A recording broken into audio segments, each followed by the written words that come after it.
नमस्कार दोस्तों, स्वागत है आपका हमारे चैनल पर। आज हम बात करेंगे पितृपक्ष से जुड़ी एक बहुत ही खास और जरूरी बात। अगर पितृपक्ष में श्राद्ध करना संभव ना हो तो क्या करें?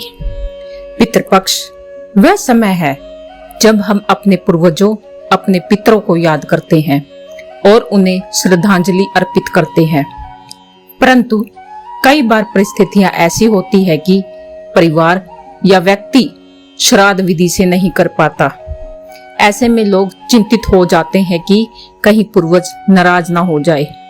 तो आइए जानते हैं इस परिस्थिति में शास्त्रों और धर्म ग्रंथों में क्या उपाय बताए गए हैं। सबसे पहले बात करते हैं श्राद्ध के महत्व की। श्राद्ध का अर्थ केवल विधि विधान से कर्म कांड करना नहीं है, बल्कि अपने पूर्वजों के प्रति कृतज्ञता, सम्मान प्रकट करना है। गीता और पुराणों में भी पितरों का सम्मान करने को सर्वोच्च धर्म बताया गया है। माना जाता है कि श्राद्ध करने से पितर तृप्त होकर अपने वंशजों को आशीर्वाद देते हैं और परिवार में सुख समृद्धि बनी रहती है। लेकिन अब बात यह है, अगर श्राद्ध संभव ना हो तो यह सवाल आता है, यदि श्राद्ध विधि विधान से करना संभव ना हो तो क्या करें? शास्त्र कहते हैं भावना ही सबसे बड़ा कर्म है। संकल्प और स्मरण।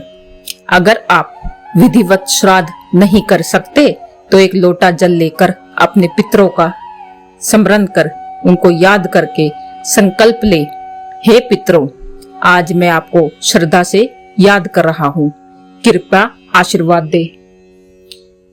फिर बात करते हैं जल तर्पण की।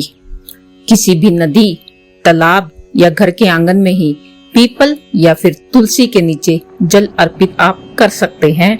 जल में तिल, अक्षत यानी चावल और पुष्प डालकर ओम पितृभ्य स्वाहा बोलें। नंबर 3 पर है ब्राह्मण या फिर गौ सेवा। श्राद्ध न कर पाने की स्थिति में ब्राह्मण या फिर गौ को यानी गाय को भोजन कराना भी पितरों को तृप्त कराना माना जाता है। यह कार्य पितृपक्ष के किसी भी दिन किया जा सकता है।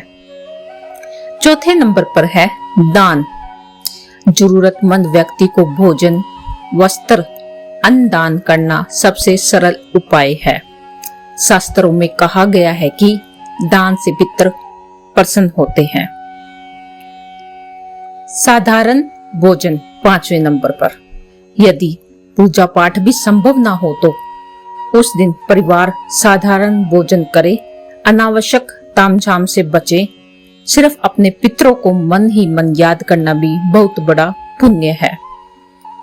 घर पर भी आप उपाय भी कर सकते हैं, जैसे कि घर में पितरों के नाम से दीपक जलाएं, किसी धार्मिक पुस्तक जैसे गीता, रामायण या फिर विष्णु सहस्त्र नाम का पाठ करें। घर के बुजुर्गों से पितरों की कहानियां सुने और उन्हें आप याद करें।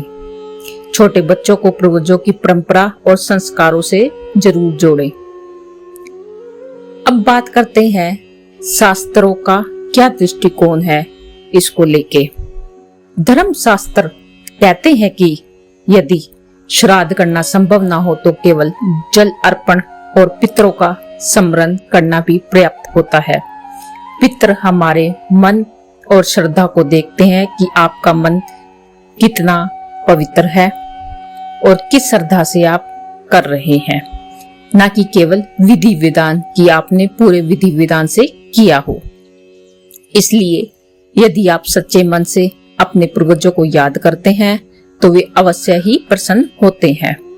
तो दोस्तों, पितृपक्ष का सार यही है, हम अपने पितरों को सम्मान और प्रेम दें। अगर किसी कारणवश आप श्राद्ध नहीं कर पाते हो तो चिंता की कोई बात नहीं है। सच्चे मन से किया गया संकल्प, जल तर्पण, दान और स्मरण ही पितरों को प्रसन्न करने के लिए पर्याप्त है। आशा है आपको यह वीडियो उपयोगी लगी होगी। अगर जानकारी अच्छी लगी है तो वीडियो को लाइक और शेयर करें और हमारे चैनल को सब्सक्राइब करना ना भूलें। धन्यवाद।